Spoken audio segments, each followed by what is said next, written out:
What is up, people? It is your old pal, Mr. Carly here. I said I'd make a little review video for TOK Mid-Unit 1 assessment, so that's what we're doing. So what I'm going to be using are the PowerPoints that I put in Teams, which are just things that have a lot of the fluff cut out for you so that you can use them. Go back and check them out. They're in the Teams files if you need them. So there's four big concepts from this unit, which I already talked about a while back already. But basically, what we're talking about are hi Sangha, hi Maida. You're in a video now. Congratulations. Oh, there's Max too. He's vlogging. Yeah. Yeah, I'm recording. I'm recording a video for TOK review. So you're in it. You're in it now. Well, I mean, like you're literally just like me talking to you is in it. Yeah, you can. You're gonna be in it right here. No, I'm just talking about mid-unit 1. Don't worry about it. Oh, I remember that. Okay, good. All right, thank you. Now I only have like 12 minutes left. All right, good. All right, so we talked about kind of like methods of gaining knowledge is one of the first things. So what is knowledge and what are some methods of gaining knowledge with the knowledge versus belief task? There's kind of like 5 big ways you can know something, and those were sense perception, reasoning, intuition, which is a type of reasoning without actually doing active reasoning, testimony or language, things from other people, or faith, which are kind of your baseline beliefs. That won't be on the assessment in particular right now, but it will come up later. We talked about the classical account or the justified true belief definition of knowledge. So that has 3 parts. Why it's called tripartite knowledge sometimes. So 3 parts are a belief. So you have to have a belief, which is, again, a belief is just an observation or proposition about the nature of reality. So like, I believe the sky is blue. You could also say, you know, the sky is blue, but you have to add some things to it. True, which means it reflects reality. We talked about truth tests last couple of days, and is also justified, which means that there's some type of justification. Most of what we do in TOK is going to be focused on that justification portion of it. We'll talk about truth a little bit. Belief is kind of a very foundational concept that doesn't need a lot of explanation, but justification is really what we focus on in TOK. So that's the 3 types. Being able to identify those will be helpful for the assessment. Yeah, we practiced it a little bit, and then we talked about some issues with justified true belief. So thinking about what would you add to justified true belief in order to get a better definition of knowledge, like no false premises or no false evidence or no defeaters or things like that. So that's kind of particular to you. So you have to determine what's most important for that in your idea. So I had some different scenarios as well. Those are in the file, so I'm not going to go over them. All right, so that was the first big concept, was what is knowledge? How do we define knowledge? How do philosophers define knowledge? How do you define knowledge? Next thing we talked about were knowledge issues. I'm going to breeze through those very quickly. So actually, that's knowledge claims and questions, sorry. Knowledge issues are just issues with the production, distribution, communication, application of knowledge, things like that. So typically in TOK, I went through this. What we do is we have real life examples or scenarios. We have a knowledge issue or a knowledge claim that is made, and then that creates our knowledge question. So what we're doing is trying to extract different kind of real world applicability from these specific examples. I already talked about knowledge issues. The 5 that we talked about were reliability. A lot of people get reliability mixed up. It doesn't mean that your source is reliable. That's more of actually a validity question. Reliability here is more about, can your results be replicated? Do you have consistent knowledge over time? Because if it's not consistent, then it's probably not knowledge. It's just a belief that happened to be maybe true at one point. So that's reliability. Validity is more about, do you have good sources? Do they provide good evidence? Is the argument they're making matching up with their conclusions? That's validity. We will talk about making valid arguments a little bit later in this unit, in the rest of unit 1, but this is an example of deductive reasoning right here. So that's validity. Correlation and causation were other ones that we talked about. So if you're making a, sorry, that was a review. That was a good review, actually. If you're making a claim about a causal relationship, you have to make sure that it's not actually just correlated, which means they're not just 2 variables happening at the same time. Somehow there has to be a causal mechanism between one or the other. And that you have to do some inferences for or get some more evidence. But just because 2 things are happening at the same time or one thing occurs before the other one does not necessarily mean that they are causally linked.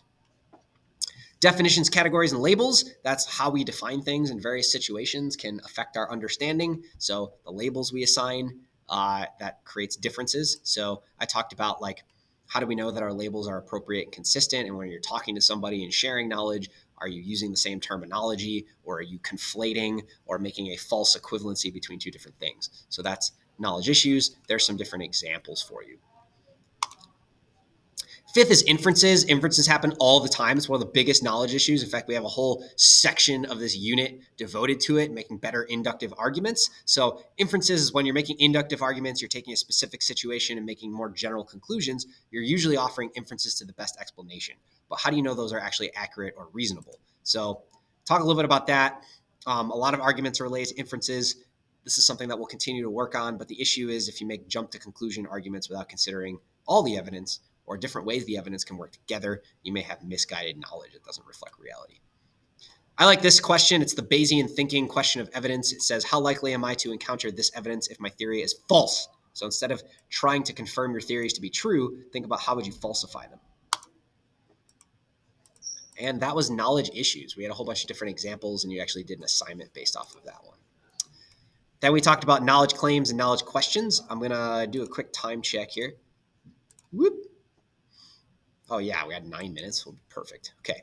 So a couple things. Knowledge claims are just claims about what we know or how we know things. I like to think about knowledge claims as being first order and second order. First order are generally what we know, specific facts or procedures. And then there's second order, which are claims about knowledge, which is generally how do we know things. Okay. So there's two examples that we went through. This is broken down in your notes. Again, second order is about the process of finding out about the world, has a broad scope, may consider an entire area of knowledge, focused on how we know. We did the T-cell article, which we devoted to figuring out some first and second order knowledge claims. Then we did like application from the article. Then we talked about questions. Knowledge questions are difficult. They are about knowledge. They are open-ended, and they are general, which means that they are not specific to a situation or a discipline. Those are called inquiry questions. So inquiry questions are first order. Knowledge questions are second order. So they usually are used that way. Usually if I say knowledge question, shout out to Jasper for making me clarify this. When I usually say knowledge question, I'm talking about a second order. Here's some other examples. I'll let you look through these if you'd like to, but that was the big thing, was just being able to take a situation and being able to create those knowledge questions or go from an inquiry question to a knowledge question, because that's what we're going to really be focusing on as we continue our study of different areas of knowledge. So again, questions like that will be like number 2 or number 5. We did some practice with that. We did one about the economy. We did some practice broadening out questions. Those are all good things to do or to think about. And then the last thing were the 3 truth tests. I'll go through that quick. Truth tests are when you're presented with a claim. Do you accept it or do you reject it? There were 3 truth tests. The first one is called the coherency test.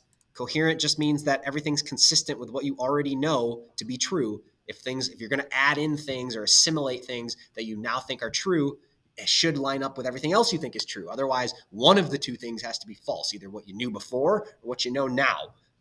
You answer it by thinking. It has some limitations. A lot of people are very bad at reasoning, especially intuitive reasoning. So that's something you have to think about.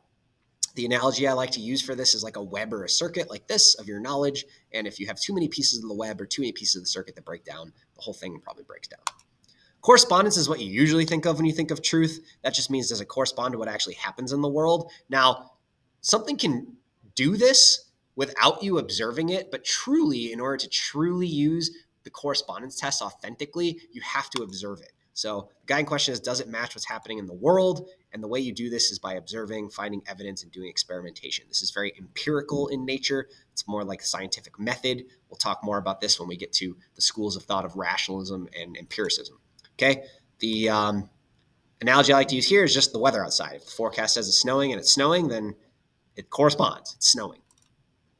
Pragmatic is the most difficult to grasp sometimes. It's just this idea that there are some things that we can't test out, and maybe we can't just logically reason through all the way to a complete conclusion, but we still have to accept them as true because they are useful to us, and there's not really a good way to figure other things out right now. So example is, does Earth exist? Skeptics would ask, how do you know? But your pragmatic truth would be, I'm having a sensory experience that's practical for me. I imagine if you flew in an airplane and you had the windows closed the whole time and you take off and you land and somebody asked you, did you fly in that airplane? And you said, yeah, I flew in the airplane. But they might say, how do you know? How do you know it wasn't just on the ground or it wasn't like it didn't teleport or something like that? You'd be like, well, I guess I can't know for certain because I didn't have the windows open and I wasn't looking, but it's pragmatically useful for me to assume that I flew based on the evidence I have. So hopefully that was a helpful one too. I like to think of this as balls and strikes in a baseball game or any time when there's rules, but then there's the subjective experience, and sometimes they don't line up. Those are the 3 truth tests. You have to be able to apply at least one of those to a situation, possibly 2. So we'll see what happens. So those are our big concepts for this unit, just gone over in basically less than 15 minutes. Okay. So, oh shoot, did I? Oh, it's counting down. I always forget it counts down now. So if you have major questions, comments, concerns, or bribes, or you need anything related to that, here's Infinite Carly. That's amazing. But if you have anything that you need or questions about how to apply things, that's really what we've been focusing on throughout class. We'll do a little review tomorrow, and hopefully that gets you to where you need to be. All right. So thanks for listening, and I will talk to you later. Oh, don't forget to subscribe and hit that like, smash that like button. Keep those likes higher than those dislikes there. All right.